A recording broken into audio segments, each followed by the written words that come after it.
আমরা এখন এলিফ্যান্ট ফলসের সর্বশেষ তৃতীয় ধাপে দাঁড়িয়ে আছি।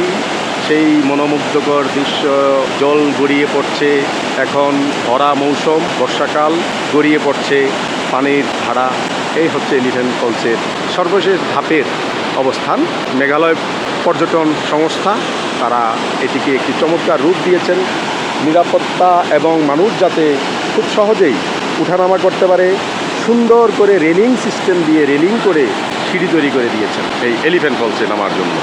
এভাবে তাদের প্রত্যেকটি ফলস এবং দর্শনীয় স্থানগুলোকে তারা নিরাপদ এবং ঝুঁকিপূর্ণ যেগুলো আছে সেগুলোকে ঝুঁকিহীন করে তৈরি করেছেন। এই জন্য তাদের পর্যটনকে অবশ্যই সাধুবাদ জানাতে হয়। এই নিরাপত্তার কারণেই বিশ্বের বিভিন্ন দেশ থেকে মানুষ এখানে পর্যটনে আকৃষ্ট হয়ে চলে আসে। ফলসের উপরে একটি ছোট্ট পুল আছে খালের এপার থেকে ওপারে আসার জন্য।